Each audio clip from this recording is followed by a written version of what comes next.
মহা আনন্দে গজা প্যারা খান, তাতেই যা উল্লাস নাচন কোদন করে নিন।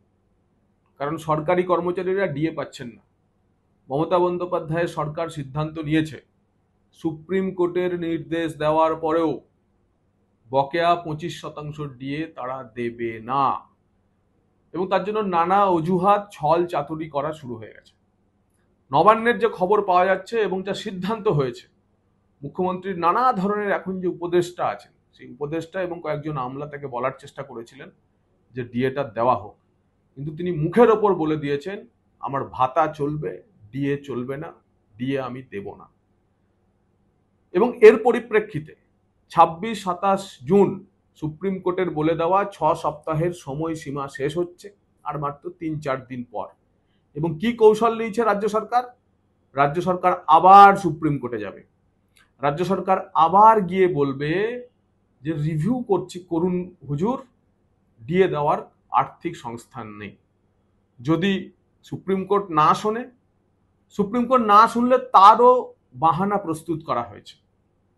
সরকারি কর্মচারীরা জানেন যে আপনারা 1 জুলাই 2009 থেকে 2019-এর ডিসেম্বর পর্যন্ত আপনাদের ডিএ বকেয়া রয়েছে। রাজ্য সরকারের বক্তব্য হচ্ছে আমাদের কাছে কার কত বকেয়া ডিএ সে কোনো তথ্যই নেই। কেন নেই? না, কারণ 2015-16 সালে অর্থ দপ্তর নাকি HRMS, human resource management system চালু করেছে।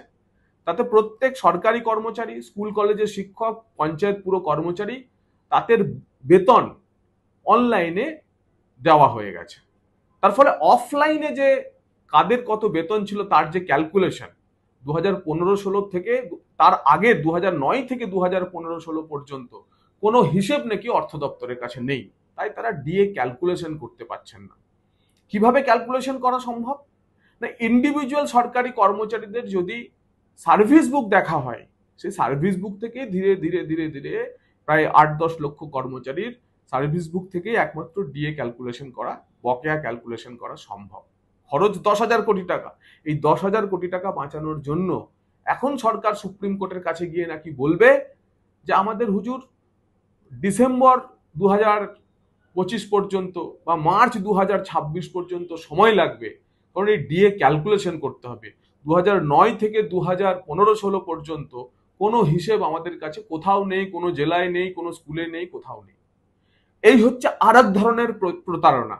এবং এই প্রতারণা সরাসরি সরকারি কর্মচারীদের, যে সরকারি কর্মচারীরা এই সরকারের হয়ে ভোট করান, এই সরকারের হয়ে গলা ফাটান, তারা দেখুন যে কি সরকার চলছে। এবং এই হচ্ছে ছল চাতুরি। এক হচ্ছে আবার রিভিউতে যাওয়া, ডিএ না দেওয়ার সিদ্ধান্ত নিয়ে, এবং যদি কোনো রকমে সুপ্রিম কোর্ট বলে ডিএ দিতেই হবে, 25% ক্লিয়ার করে দিতেই হবে, আপনার 10,000 কোটি টাকা ভাতায় না দিয়ে ডিএ দিতে হবে, তাহলে সেক্ষেত্রে বলা যে আমাদের কাছে কোনো হিসেব নেই, কোনো কাগজ নেই। সেই কাগজ পেলে আমরা ডিএ দেব, সেই কাগজ তৈরির সময় দিন। সরকারি কর্মচারীরা গজা প্যারাই খান, আনন্দে থাকুন, ডিএ আপনারা পাচ্ছেন না।